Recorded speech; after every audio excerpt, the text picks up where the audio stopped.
This is a lecture from OpenTuition. To benefit from the lecture, you should download the free lecture notes from opentuition.com. Right, we're still on partnership, so this is the second lecture on partnership law, and we're looking now at dissolutions and the grounds for dissolving a partnership.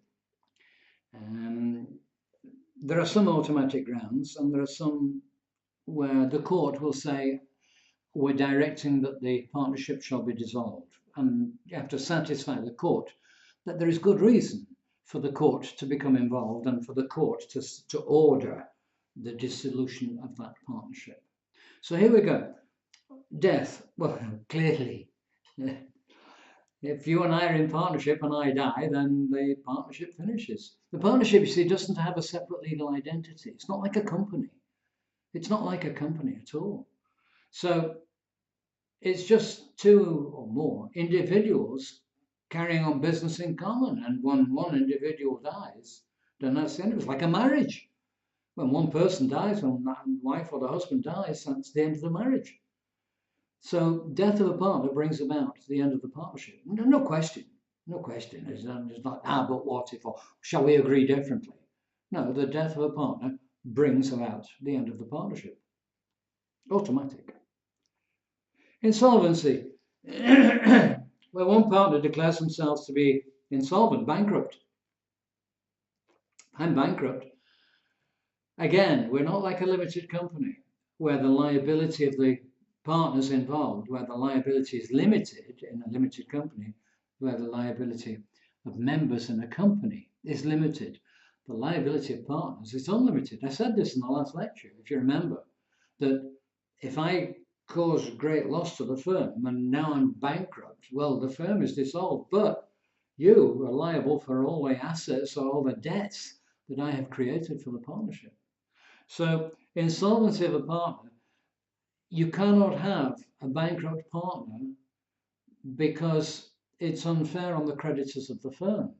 All the partners shall be unlimitedly liable, but if that's okay, but if I have no assets, it makes no difference to me. So insolvency of a partner brings about the end of the firm. Sending notice.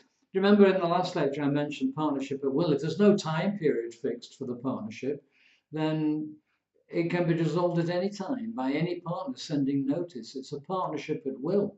And you write to the other two of us and say, notice is hereby given. The partnership shall be dissolved at the end of this month. That's it, automatic. Share pledged to settle partners' private debts.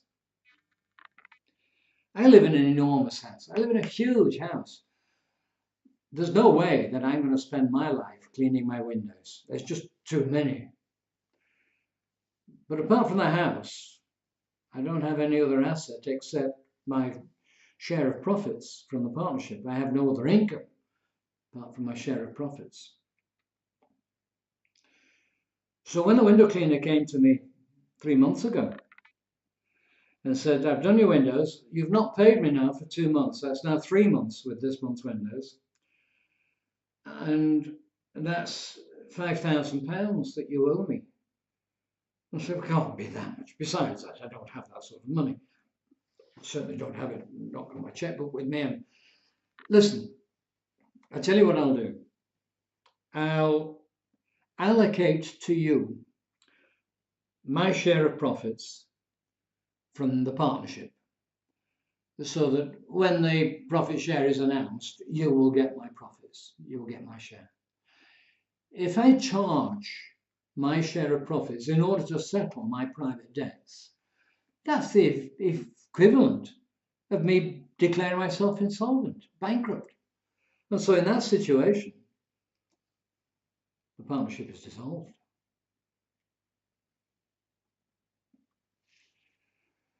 A joint venture is a partnership for a limited period or adventure. It's a partnership of a limited nature for some specific venture or adventure. And so the end of the adventure, at the end of the venture, do you remember the last lecture, you and I operated a stall selling ACCA products and promoting the idea of ACCA.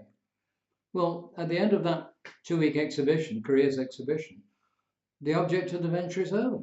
Automatic dissolution. You don't want any more relationship with me, and I don't want one with you. So that's it. Object of the venture is over. Automatic dissolution. I mentioned also in the previous lecture the possibility that PricewaterhouseCoopers would set up a partnership for a 30-year period. But at the end of that period, the partnership will close. It's sort of a lapse of time.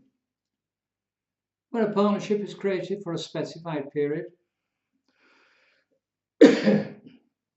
on the expiration of that time period, partnership finished. When one partner is unable to carry out their, I'm going to sneeze again.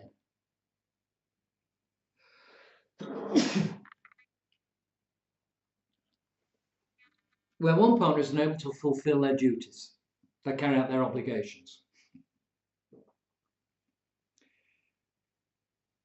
I used to use as an example. No, I'll not go there. I'll not go there. You and I are in partnership as chauffeurs. We've established a chauffeuring business. You get banned from driving. You can no longer chauffeur. Where one partner becomes incapable or is not able to perform their obligations under the partnership agreement. Well, you may say, look, I'm still alive. I'm not insane. I'm not bankrupt. The object of the venture is not ended. There's still people want chauffeuring. So I said, yeah, but you can't do your job. You can't do your job. You say, yes, but I'm still alive. And I'm not bankrupt, and it's not automatic dissolution. I'll go to court. If you're arguing, I'll go to court and get the court to dissolve the firm. Possibility about the court. The court in the UK, court in England, has got phenomenal powers. They can do anything the court wants. They can make any such order as the court thinks fit. When we come to company law, you see that the court can get involved and can change the constitution of a company if it's just and equitable. If the court thinks it's the right thing to do, they'll just interfere within a company's affairs and then say, there you are, now go on, carry on. If the court thinks it's the right thing to do, to get rid of a partner, to dissolve the firm, they can do so. Termination by the court under the principles of just and equitable. Insanity. How do you prove insanity? Death. It's easy, isn't it? Death, you get a doctor to come and certify the death. Or you kick and kick and kick and kick and set fire and burn, and if they don't move, then they're dead. But no, you do it through medical opinion. But how do you establish insanity? How do you prove to anyone that a person is insane? Well, I think you're insane. We'll do it the other way. You think I'm insane. No, I'm not. I'm not. Just because I shout a bit, I'm not insane. So you go to court and say, will you dissolve the partnership because I think Mike's insane? I'm not. The court says, be quiet. Why? Are you insane, says the court? No! The court may grant your request and order the dissolution of the partnership. It's only able to carry on at a loss. Remember, a definition of a partnership, you do remember the definition of a partnership. It's the relationship that subsists between two or more people carrying on business in common with a view to profit. But just recently, this last 15 years, we've sustained loss after loss after loss after loss. And I say, look, we can't continue. We're just making loss after loss after loss. Yes, we can. You say, yes, we can. This year is going to be different. No, we can't. We're running out of raw materials. We were in the business of selling painted dinosaur eggs. But we can't source any more dinosaur eggs. Oh, it's expensive. We can't get any more raw materials. Yes, we can. Yes, I know somebody. I met somebody on the market last week. No, we can't. It's going to be a loss maker. So I go to court. Will you dissolve the partnership for me? Will you grant a dissolution order on the basis that We can only continue at a loss. Yes, said the court, you're right. Naughty conduct, calculated to affect the carrying on of the firm prejudicially. I'll give you an example here. I'll give you two examples. There was a partner in one of the big four in the UK not long ago, well, 10, 15 years ago. Oh, more than that, 20 years ago. And he lived in Brighton and commuted to London every day. And one day he was late at Brighton. He was late to catch the train. He got the train, but he couldn't buy a ticket. And when he got to whichever station it is that Brighton train goes to, there's a ticket collector there. And he waited till everyone had gone through. And then he said to the collector, he said, I'm awfully sorry, but I didn't have time to buy a ticket this morning. So can I pay the excess fare? Can I buy a ticket now? And the ticket collector said, yes, where did you come from? And he said, Stratford, which is just one stop down the line. He thought, why should I pay from Brighton? This man doesn't know I've come from Brighton. So he said Stratford, which is just one tube stop down the line. So he paid, and he realised that if he did this on a regular basis, he could save himself a lot of money. This is a partner in one of the big four in London, making mega bucks. If I do this on a regular basis, I can save myself a lot of money. So he did, once a week, sometimes twice a week. And one day he was saying, I'm sorry, I just got on my phone, I just managed to catch the train, didn't get time to buy a ticket. The ticket collector said, where did you come from? He said, Stratford. And he felt a tap on his shoulder. Excuse me, sir, would you come with us? It was the railway police. And they'd followed him. They were suspicious of this man who kept missing the train or kept catching the train without time to buy a ticket. And they'd followed him one night and sat on the station at Brighton. And they were there at 6:30 when this man appeared. The train came in at 7:15, and he caught the 7:15 train. Went into London. He said, I didn't have time to buy a ticket, and that's when they caught him. Sir, we followed you. Sir, we've been there all night. Sir, you've been cheating the railway. Sir, we're going to fine you and take you to court. Naughty conduct, calculated to affect the carrying on of the partnership prejudicially. What do you think hit the fan when the news came out that this partner had been cheating the railway company for effectively for nothing, given the salary or the share of profits that this man was making? That was one. I'll give you another one, and a little bit more light-hearted, about the accountant in Leeds. The accountant in Leeds who had a liking for collecting women's underwear. And I don't mean going to Victoria's Secret shops and buying it. He would patrol the streets of Leeds in the evening, at night, and during the summer, where people had had a wash and they put the washing out on the washing line. And he would go through the estates in Leeds, and if he saw some ladies' underwear on the washing line, he would hop over into their garden, take this lady's underwear, rush back and disappear. And he was caught. This was an accountant.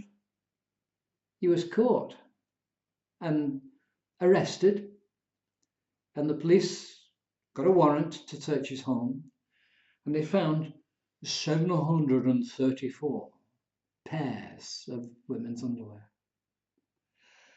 He was a partner.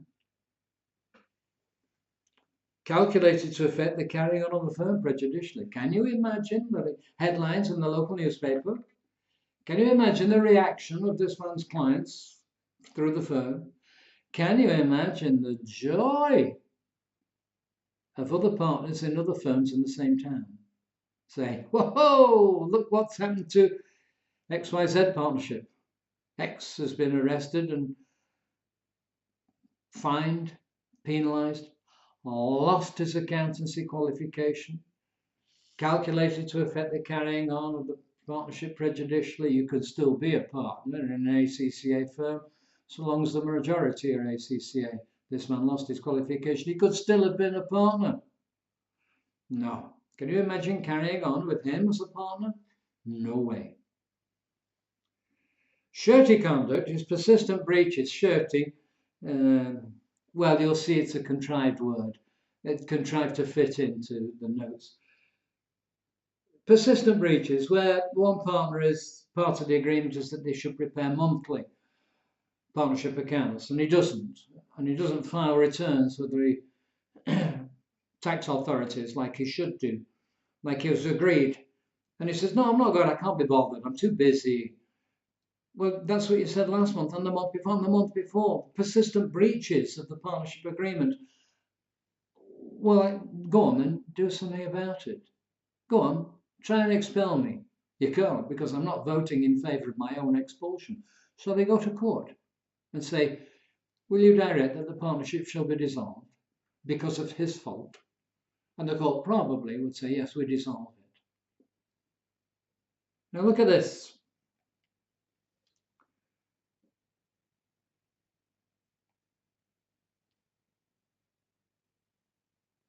You've got here the mnemonic dissolutions, which is a clever little mnemonic, but you can see why I've got naughty and surety in there, because it wouldn't work otherwise. But we have a problem, because we've got 3 S's, and we've got 2 O's, and we've got 2 I's. So which goes where?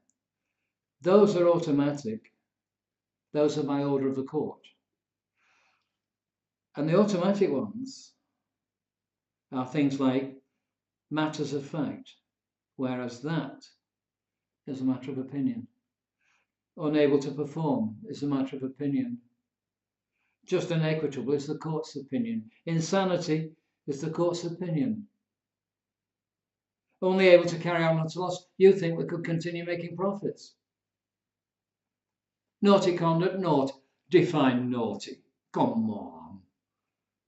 So these are matters of opinion, subjectivity. These are objective. And that's how you can remember. The last 6, the first 6, are all objective matters, all subjective matters. Quick word or two about LPA and LLPA. Limited Partnership Act and Limited Liability Partnership Act. Students often get these confused. And they're 2 completely different sets of legislation.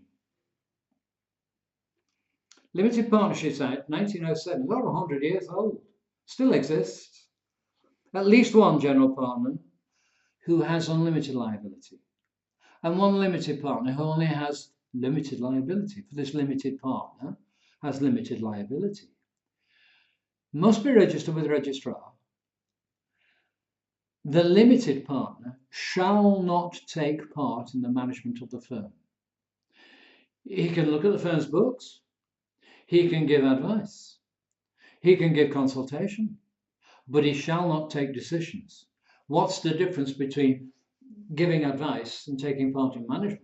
Well, the answer is there's no need to take his advice. Only the general partners may take action and make decisions. If the limited partner does take part in management, then for the period that he is taking part in management, he shall become liable for the debts and liabilities incurred during that period. So better not to. The other characteristic of a limited partner is that they're paying a fixed certain sum by way of capital, and that's it. No more. If the firm goes bust, that partner loses that fixed contribution, but no more. So he has limited liability. If he takes any, let's say he puts in 15,000. If he takes out 5,000, so he's only got 10,000 left in the firm by way of capital contribution. When he takes that 5,000 out, he becomes liable in the event that the firm goes bust, dissolves. He becomes liable to put that 5,000 back in. but only that 5,000. So that's the most he can lose. If he doesn't take any out, that's the most he will lose. If he does take some out, that again is the most that he can lose. He shall not lose more than his fixed contribution.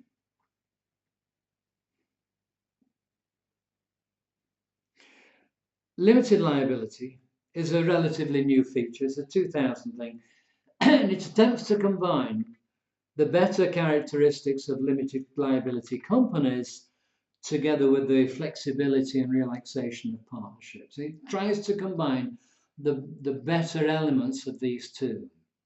And it came about because of high-profile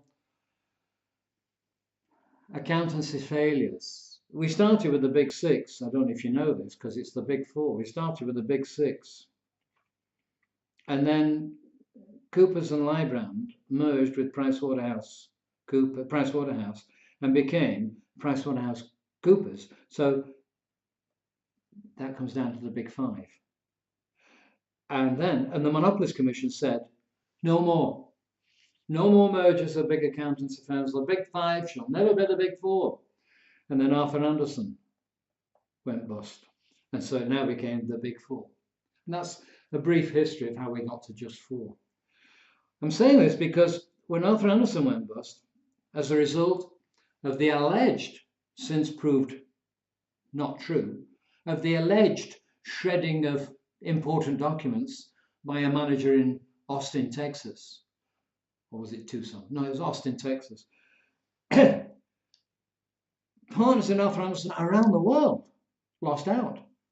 Firms disappeared like lemmings going over the cliff in Norway. The clients just disappeared, and Arthur Andersen went into liquidation. Now, I don't know if any of them faced personal bankruptcy, but they could have done. But as a result of that, and then other firms also going into liquidation, it became apparent that people didn't want to be partners because suddenly they're at risk of losing the whole of their assets, all of their assets, the lot. So they want to ring fence, put a ring around their assets, the partners' personal assets. And they build this fence around, and it's called a ring fence. And as a result of dissolutions like these, it's become available now for partners to ring fence their personal assets so that they don't face personal disaster. There, the partners are not liable for the firm's debt. They protect themselves from personal disaster. Wrongful and fraudulent trading still apply, which we'll come to when we look at illegalities in company law. Combines the advantages of both, must be registered, and it must be audited. Now imagine that, because you've now got people like KPMG Audit,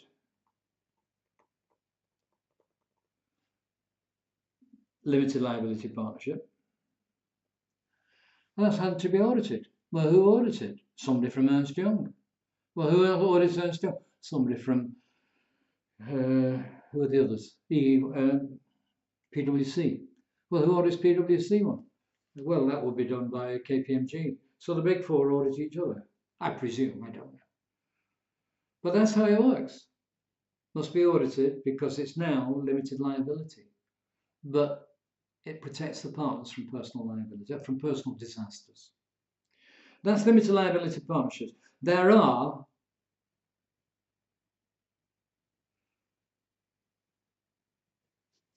13,744. When I checked just before I started this lecture, there are 13,744.